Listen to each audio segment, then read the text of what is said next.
Hello everyone, this is Cody Lee of BlackCatBooks.org, author of I, the Dragon, Cruel and Beautiful, Rabbit Hole, and King Dio. This is something that I've been meaning to talk about forever and just haven't had the time or the energy to really do it. To really go in and really just go at it. Just talk about this situation. This bullshit fucking situation that I don't think enough people are really talking about. This is something that Angry Joe should be on. This is something that like YouTubers should be talking about, game journalists should be covering, but this has all neatly been swept under the rug, right? They're hoping like a giant Roomba will just come swirling into the room and like sweeping all this away so they don't really have to talk about it, because this is embarrassing. This is something that like, if Nintendo was involved with this, game journalists would be all over it. In fact, like Metroid Prime 4 and Bayonetta 3, I think, are getting a lot of flack, and rightfully so, because there are a lot of red flags when it comes to those projects. But, well, a handful of red flags when it comes to these projects. When it comes to Beyond Good and Evil 2, though, it goes a lot, way beyond that. Like, this is a disaster. Like, no one is talking about the disaster that is Beyond Good and Evil 2. No one is talking about, like, the change in tone, the change in direction, the multiple genre changes, like, the fact that there is no Jade, there is no release date, there is no, like, they haven't shown the game off in years. Like, there have been so many things going wrong with this release that I just haven't seen anyone talk about.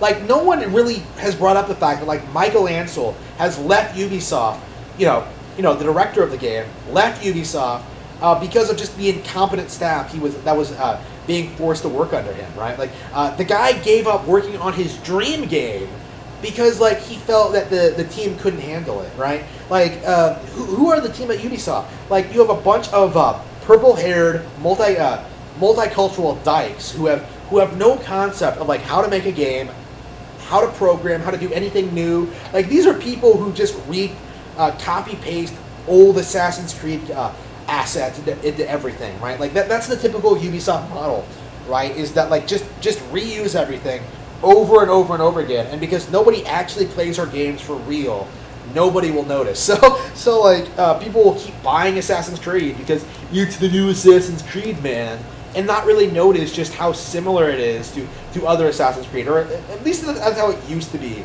And still, it started getting so blatant that like everybody kind of caught on and started making fun of them for it. Like, Ubisoft simply doesn't have it in them to make a new game. Like, to think that, like, this was once the company that put out, like, really good, fairly good Wii U exclusives, like Rayman Legends and Zombie U, is, like, baffling to me, because the company, like, I can't remember the last time I bought a Ubisoft game. Like, I really can't.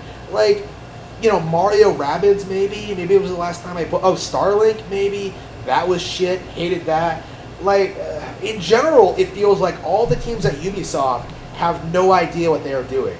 They have no idea how to make a new game. They have no idea how to build off what they've done before. They have no idea how to make new IPs or program or make a game engaging or fun or write good storylines. Like, everything they put out, like, more than I think most other third-party companies, is pure propaganda. Like, just pure nonsense. And that's been the case since, like, 2007, right? Like, Assassin's Creed is basically just some weird revisionist history, like, specifically meant to, like, undermine the West or whatever bullshit. Like, someone really needs to do like needs to do a red pill video on like the Assassin's Creed agenda or whatever it's trying to do, because like I did pick up on it while I was like playing the games, but like again, I'm not like educated enough to really go deep into like what Assassin's Creed is trying to convince the audience of what history was like, basically.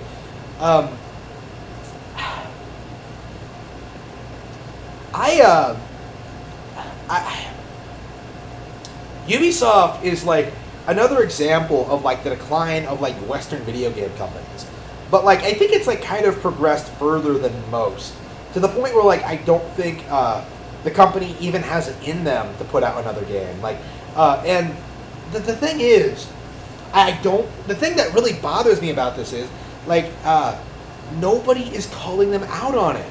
Like, how many people have you really seen recently, like, really talk about, like, the current state of Ubisoft, the decline in their software, like, their lack of relevant releases, just, like, the microtransactions, like, no Rayman, right? Like, Rayman Legends was supposedly such a big hit, and yet somehow no one really cares that they haven't released another one? What? Like, are you really just not going to let this slide? Just not talk about that at all? Like it's so weird. Like it's such a weird it is because I think that like Ubisoft is such a politically correct company that the corrupt game journalists don't want to really talk about like what's going on there, what's going on with this company, with these